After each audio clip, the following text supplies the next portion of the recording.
Doy ahora la palabra a Héctor Palacios, que viene de una agencia conocida por todos, Indecopy, cuyo mandato reúne tanto la competencia como la propiedad intelectual. Muchas gracias. Medicamentos en el Perú, y cómo ha sido la experiencia de la Comisión de Defensa de la Libre Competencia con respecto a temas sobre denuncias de prácticas anticompetitivas dentro de este mercado. En primer lugar, la cadena de producción del mercado de medicamentos en el Perú se puede dividir en 3 puntos. En el primer punto están los laboratorios, que en este caso pueden ser nacionales o extranjeros, que se encargan de producir, distribuir y comercializar los productos. Se encargan de fabricar, envasar, fraccionar, acondicionar, reacondicionar, controlar la calidad, almacenar o exportar los productos farmacéuticos. Estas funciones son las que dice la Dirección General de Medicamentos, Insumos y Drogas, que es lo que debería ser un laboratorio, ¿no? La Dirección General de Medicamentos, Insumos y Drogas es la agencia que se encarga de supervisar la calidad y la forma de manejo de los medicamentos en el Perú. Entonces, los laboratorios pueden vender sus productos a 3 puntos. Pueden participar de las licitaciones públicas que hace el Estado peruano para la compra de medicamentos. Pueden vender sus medicamentos a los distribuidores mayoristas o droguerías, o mediante representantes dentro del país pueden vender sus productos directamente a las boticas independientes o a las cadenas de farmacias. El segundo eslabón en la cadena serían los compradores mayoristas, en este caso los distribuidores mayoristas o droguerías. Ellos también pueden participar de las licitaciones que establece el Estado peruano para la compra de medicamentos y venden también a las boticas independientes y a las cadenas de farmacia. Por último, la interacción ya con el consumidor final se da a nivel del Estado peruano, que mediante las compras de medicamentos para el abastecimiento del Seguro Integral de Salud y del Seguro Social de Salud de Perú, entregan medicamentos a los consumidores. A cambio, en este caso no se hace un pago, sino que el consumidor que está asegurado puede recibir los medicamentos de los seguros. Pero el consumidor también puede comprar medicamentos a las boticas independientes o a las cadenas de farmacias. Como le mencionaba, los laboratorios pueden ser nacionales o extranjeros. Según la DGMIT, que es la Dirección General de Medicamentos, Insumos y Drogas, hay alrededor de 176 laboratorios registrados y en actividad en el Perú en el año 2014. Los distribuidores mayoristas son 2.756, según la misma DGMIT, que operan dentro del Perú. Un punto importante sobre el mercado de medicamentos son las compras públicas que realiza el Estado peruano. Como se puede ver, para el año 2014, el monto que el Estado peruano licitó en compras públicas fueron 400 millones y en promedio han habido 500 millones de soles en compras durante esos 4 años que se listan acá. Igual representa un porcentaje relativamente importante del 1%, esto considerando de que el resto de licitaciones que hace el Estado peruano también agrupa obras o otro tipo de compras. Entonces, de todas formas, representa un porcentaje importante y donde básicamente la agencia que se encarga de realizar las licitaciones públicas ha transmitido muchas veces varias inquietudes sobre posibles prácticas anticompetitivas dentro de las licitaciones. El consumidor final tiene la opción de comprar, en este caso en las cadenas de farmacias o en las boticas independientes, pero también puede comprar medicamentos a las farmacias que están dentro de las clínicas, a las farmacias del sector público, en este caso, por ejemplo, las farmacias de Salud o de SIS, que son los seguros sociales de Perú, y en otros puntos de compra. En este caso se considera otros porque los medicamentos que no son vendidos con receta médica pueden ser expendidos en bodegas o supermercados, por ejemplo. Como se puede ver, casi el 90% del gasto que hacen los consumidores en medicamentos lo hacen en farmacias o cadenas de farmacias. Que por el lado del consumidor vemos que básicamente todo el gasto va dirigido, una parte relevante del gasto va dirigido hacia ese punto de compra. Por eso es relevante analizar cómo es la situación del mercado a nivel de farmacias independientes y cadenas de farmacias. En relación al número de agentes, como lo había mencionado el expositor anterior, el número de locales de venta ha ido disminuyendo en relación a las farmacias independientes, mientras que las cadenas de farmacias se han ido incrementando considerablemente. De todas formas, se puede observar que solo son 1.600 aproximadamente el número de locales de las cadenas de farmacia contra 7.800 de las farmacias independientes. A pesar de esta gran diferencia en número de locales, las cadenas de farmacias compran el 60% del medicamento a laboratorios y distribuidores. En este caso, las cadenas de farmacias son un punto importante de venta. Como vemos, agrupa una parte importante, casi el 60%, y a pesar de representar una pequeña parte del número de locales que existen en el Perú. Una cosa importante sobre este tema del por qué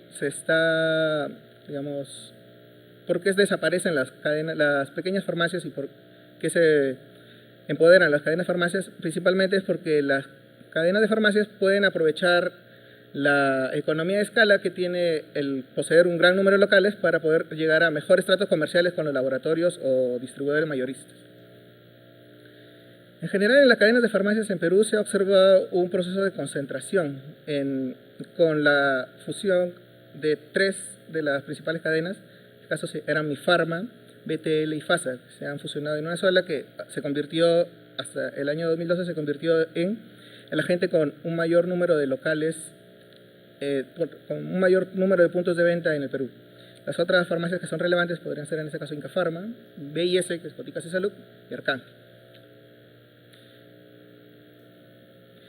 Analizando el mercado de cadenas de farmacias, porque se consideró que en realidad las cadenas de farmacias son un producto diferenciado de las boticas independientes, ya que las cadenas de farmacia tratan de vender su marca a los consumidores. O sea, en este caso la competencia no es por productos, sino para asegurarse que la marca de la cadena se grabe dentro de la mente de los consumidores. En este caso se considera que las cadenas de farmacia compiten en un pool de productos que ellos llaman jaladores, que son productos que los consumidores generalmente van a comprar, y si encuentran ese producto seguramente van a comprar nuevos productos.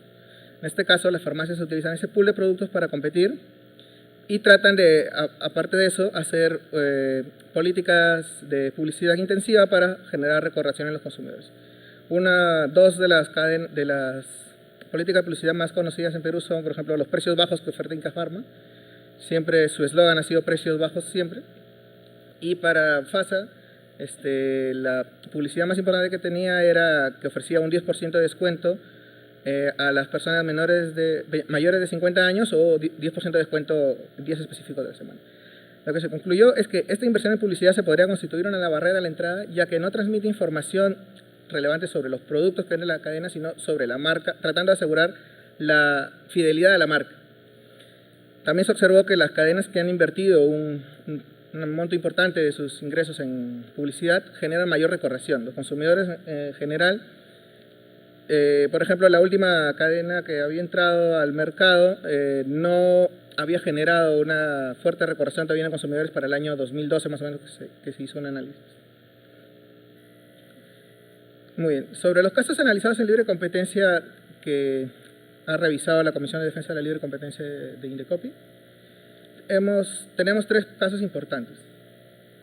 El primero es el caso bastante conocido de oxígeno medicinal, que hace poco se confirmó en Poder Judicial, ya pasó a las 2 instancias administrativas y ya ha sido confirmada la sanción en una instancia judicial.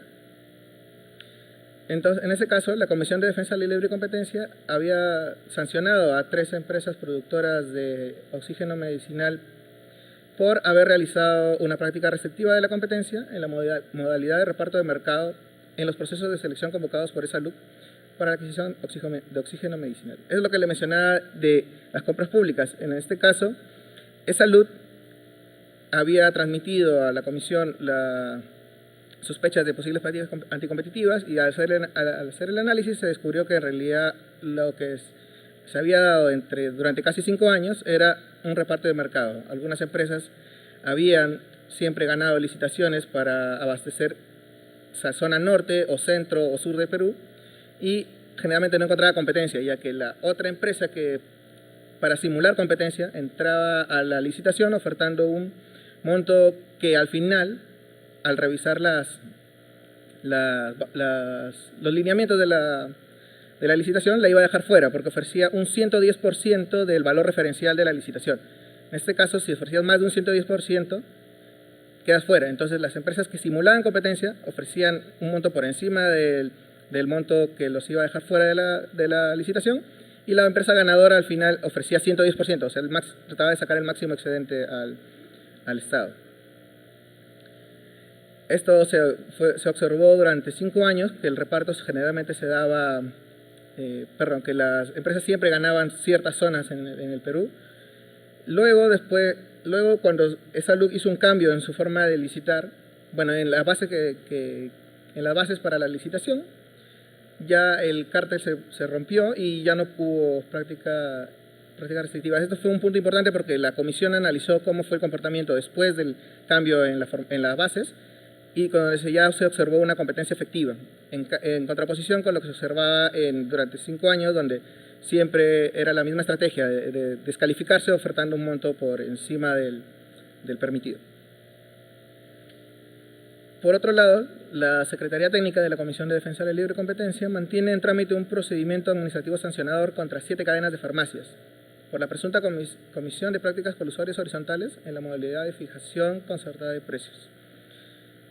Todavía, como se menciona, este caso está en trámite, está en la parte de la elaboración de informe técnico y seguramente pronto habrá noticias sobre este caso.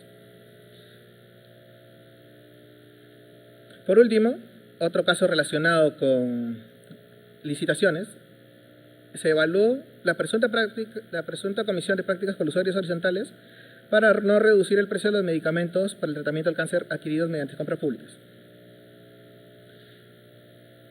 En este caso, otra vez el Ministerio de Salud y el Salud habían transmitido su preocupación sobre que no se observaba que la exoneración que se les había dado a los medicamentos oncológicos y para el tratamiento también de VIH-Sida, se les había dado una exoneración arancelaria, y esa exoneración arancelaria buscaba que los precios se redujeran al final en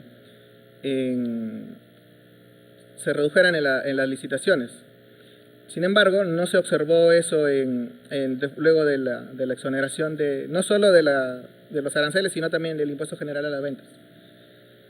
La Secretaría Técnica evaluó esta situación y determinó 7 mercados relevantes, cada uno relacionado a un tipo distinto de cáncer, donde en realidad lo que se observaba era que una sola empresa era la que tenía la patente del producto que atacaba ese cáncer. Entonces se determinó que en realidad no había habido prácticas anticompetitivas, porque la empresa había hecho solo uso un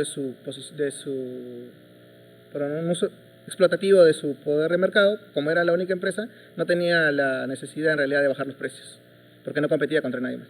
Lo que sí se observó es que en el caso donde uno de los mercados relevantes había más de 2 empresas compitiendo, se observó una caída importante de precios, de casi 20%. Entonces, lo que se concluyó es que en realidad el número de agentes en el mercado impacta fuertemente en la reducción de precios en las licitaciones. Lo que se le recomendó en este caso al Ministerio de Salud era que evaluara las bases de las licitaciones para tratar de eliminar las posibles restricciones que impidan la entrada de nuevos competidores, o en este caso que incentive la compra de medicamentos genéricos también, no solo en las licitaciones que en este caso eran productos oncológicos, sino en todas las licitaciones de medicamentos que ellos hacen.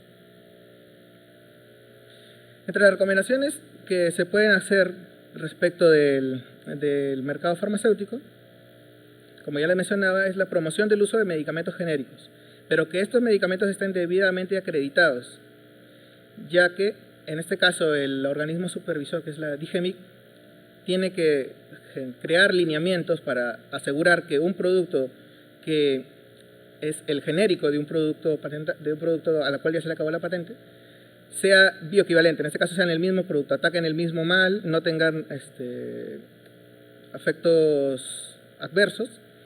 Y es una cosa que también han mencionado laboratorios en Perú. En algunas reuniones que ha organizado el Ministerio para evaluar la problemática de las compras públicas y por qué no se ha generado mayor competencia, los mismos laboratorios decían que no existe en realidad un marco para asegurar que un medicamento genérico sea el equivalente del medicamento que ellos venden. Entonces lo que hacían era generar medidas cautelares para evitar que este medicamento pueda participar de las licitaciones. Entonces esa es una recomendación importante, incentivar el uso de los medicamentos genéricos pero que estén debidamente acreditados. En ese caso la agencia que se encarga de regular ese tema debería tener una fuerte intervención para poder acelerar estos lineamientos, la generación de estos lineamientos para asegurar que son el mismo producto. Como mencionaba, para el caso específico de las licitaciones públicas, se debe evitar el establecimiento de restricciones a la participación de nuevas empresas, quitando la mayor cantidad de criterios posibles que en realidad al final favorezcan a algunas empresas en contraposición de otras. Y también reducir la posibilidad del establecimiento de estrategias concertadas mediante un adecuado diseño de los procesos de licitación. Otra cosa que la Comisión de Defensa de la Libre Competencia viene haciendo, en este caso, aparte del monitoreo constante de los mercados, es la creación de las denominadas abogacías de la competencia, mediante las cuales se detectan barreras a la entrada o barreras, en este caso, generadas por marco legislativo o por algún otro tipo de intervenciones de otras entidades del Estado, y generar recomendaciones a dichas entidades para poder generar un mayor clima de competencia dentro de los mercados. Una situación importante con respecto a las abogacías de competencia es que el cambio en la ley de competencia que hubo hace poco daba mayor fuerza a la Comisión para que las recomendaciones que hacían sus abogacías sean implementadas por las agencias. En la versión anterior de la ley de competencia, la Comisión realizaba la abogacía y transmitía sus conclusiones y recomendaciones a las agencias, pero no tenían la obligación de responder o de aplicar en realidad las recomendaciones. Ahora se ha aplicado la obligación de una respuesta en 90 días bajo responsabilidad de la entidad pública que no responda. Esto lo que ha generado es un mayor empoderamiento de la Comisión para precisamente incentivar una mayor competencia en los mercados. Muchas gracias.